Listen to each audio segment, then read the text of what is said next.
Dude, it's the size of your body. Oh my God.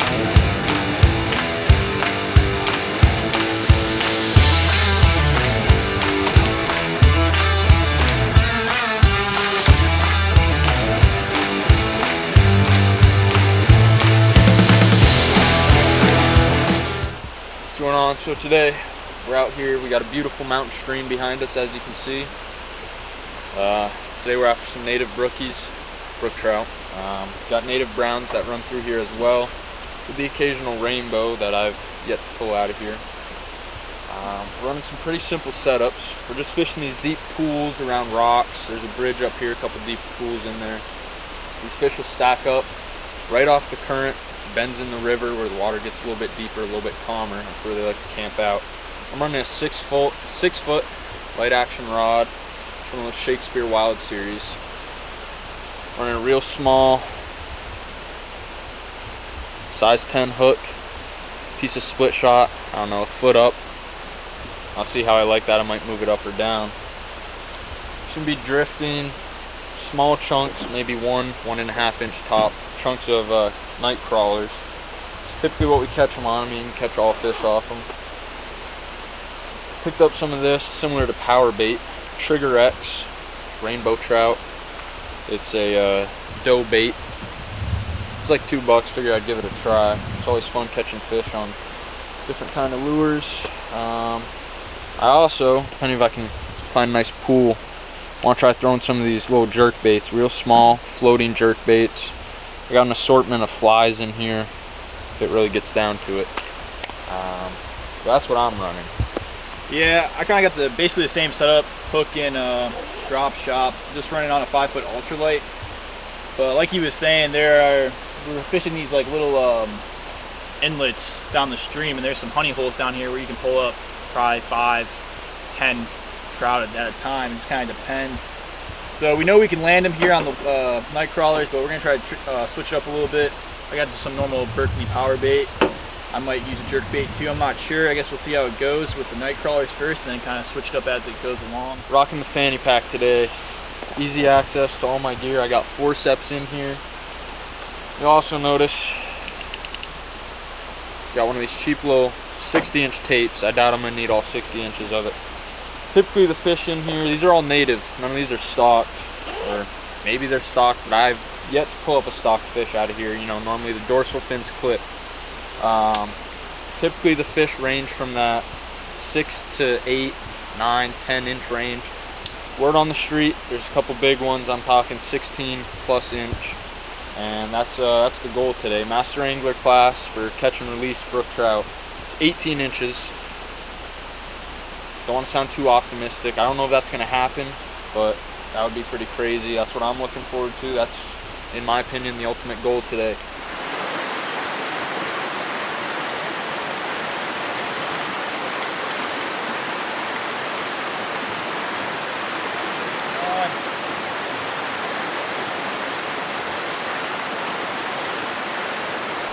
First one of the day, Lou caught.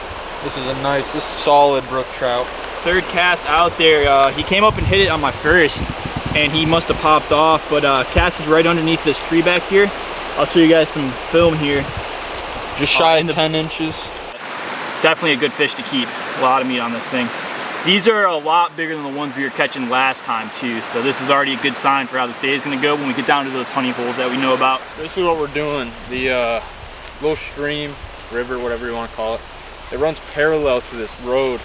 So we'll park the truck, we'll walk a few hundred yards.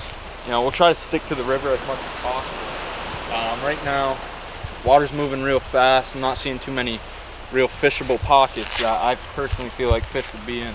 So obviously I'm gonna take the road up just quicker, but we'll park the truck, we'll walk the river, we'll fish, I don't know, 200-300 yards worth of the river. We'll head back up, get the truck, move further downstream, park, and repeat. We'll just basically continue that throughout the day. But we're actually coming up on a spot right now that looks like I might be able to pull a few out of, so we'll get to fishing. All right, we got one on, just a real little guy. First one of the day for me, so I'm okay with it. Not a bad way to break the ice. Man, these fish go crazy when you get them out of the water. Here he is. Quick little shot for you.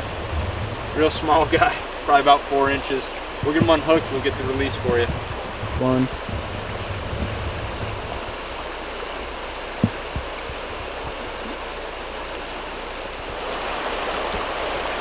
There we go. Gotta keep him low. Not a bad one, not a bad one. Colors.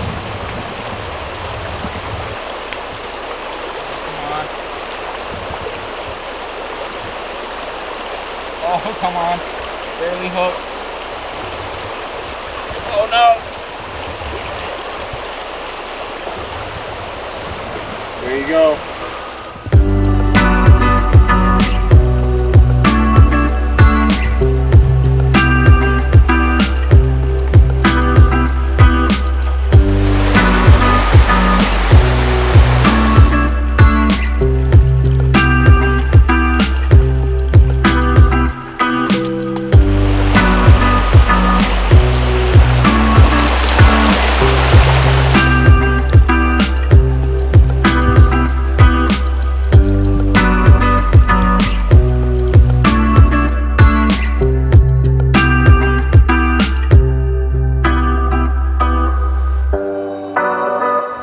So, we just made our first true trek of the trip.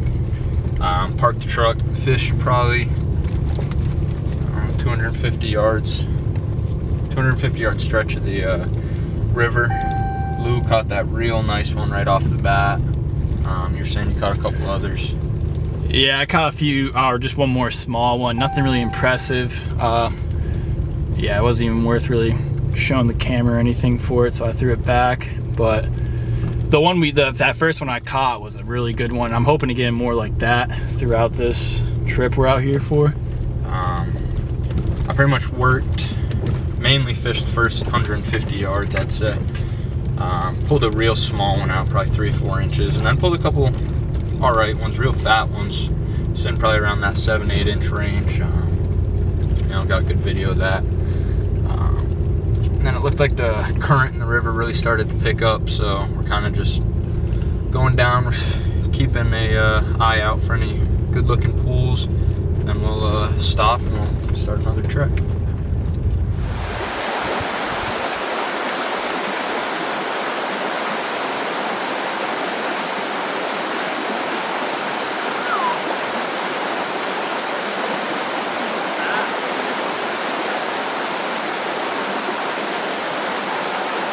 Third here for the day. A little bit bigger than my second, nowhere near as big as my first. We'll go ahead and get this guy back in the water. Just like that. Honestly, not a bad one.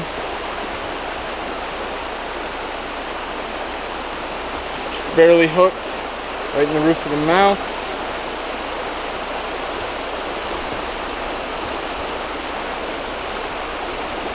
Out he goes. I had a feeling right next to that rock I'd be able to pull one out. We'll get the release for you. Zoom right in on him.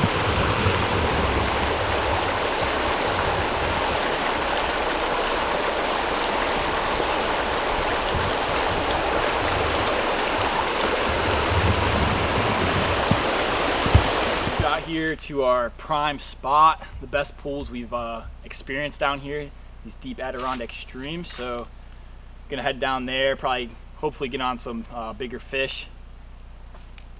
We're looking for probably 2 to 3 more keepers.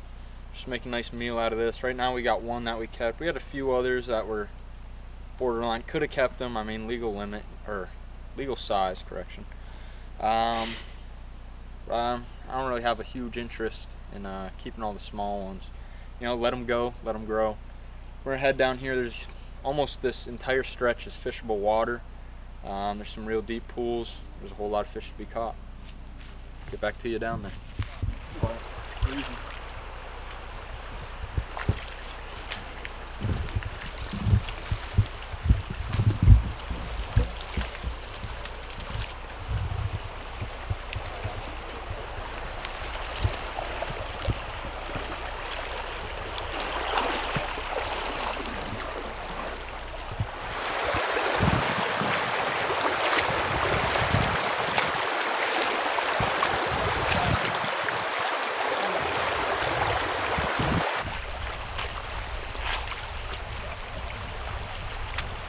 Yeah, this might be a keeper here, guys. Pretty good sized one right here.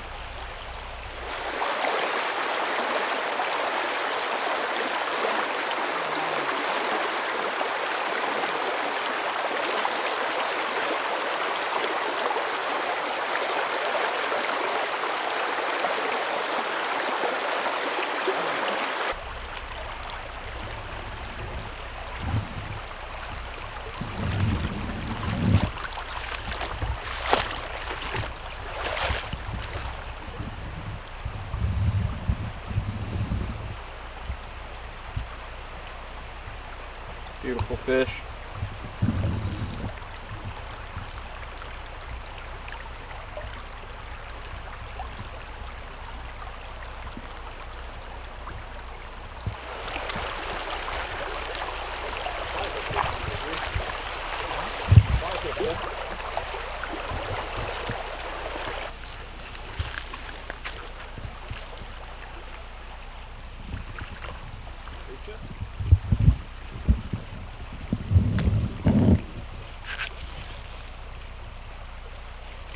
Guess we'll never know what that one was.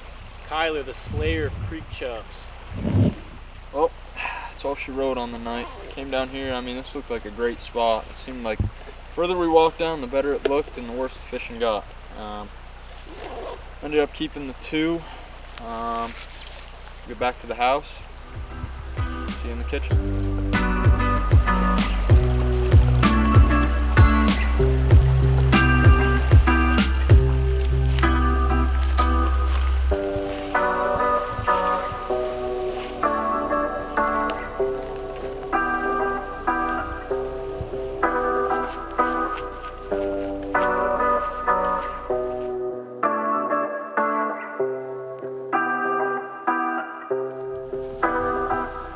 Alright, so back in the kitchen now.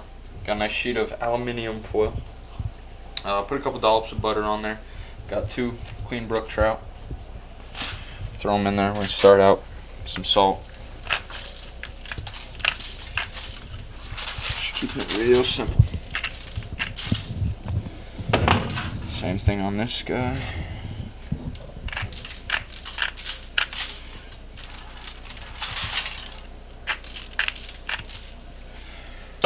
Come over to some black pepper.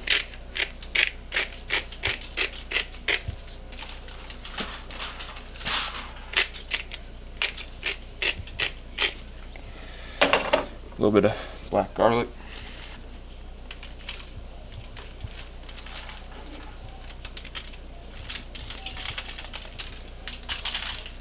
Drizzle it around because that butter is going to soak in. Get a bunch of flavors. Just coming in. A little grilling rub for game meat. It's really just mixed seasonings.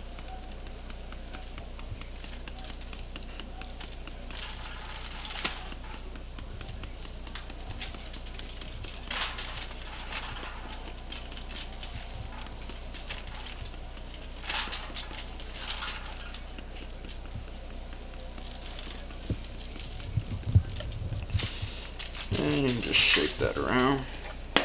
So now that I've got the fish nice and covered, mixture of seasonings. So threw some seasonings around because once that butter melts down, it'll basically baste itself within that butter. So now I'm going to take a couple little slices of butter. I'm just going to drop them inside.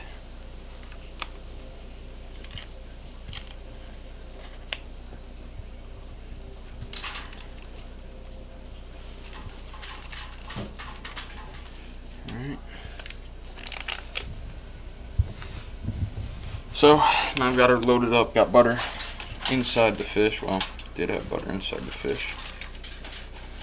I got butter all around. All this butter is going to melt. It's going to help all those flavors soak into the fish. I'm going to come up over the top.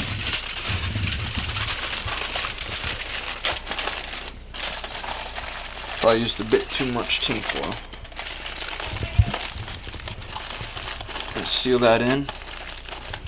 It's ready for the coals. So we were gonna cook on the coals, but decided there's better ways of going about it. 21st century, you know. So we got the old Marlboro grill here. Got her heated up real hot. We're just gonna lay this on there. Let her do her thing, cover her up. She covered.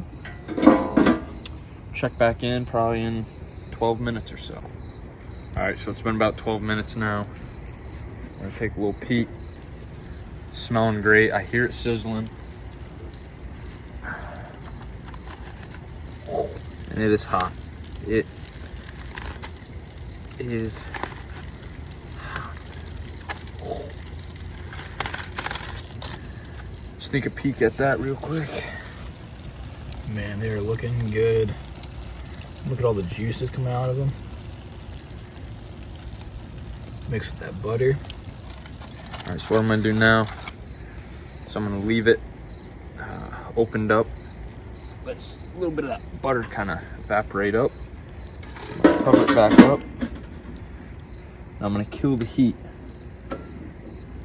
I'm just gonna let that heat radiate and I'll finish cooking. They're pretty much done. We're gonna get a couple forks, maybe a couple plates, and we'll get back to you guys. All right, here we go. You can get a close up. Finished product. Might not look the best, but I promise it'll taste just fine. Come in, one bite, you know the rules.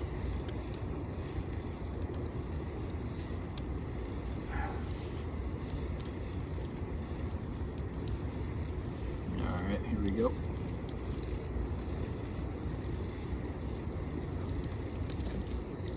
Really good. Extremely juicy. A lot of flavor to it.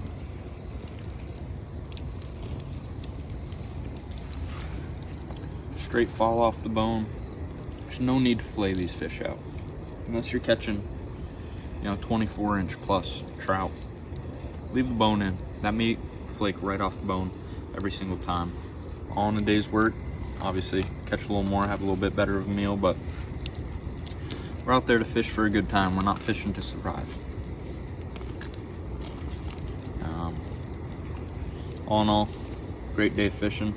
Great end to the night, couple Bud Lights, fire, fish, good food, good company. Good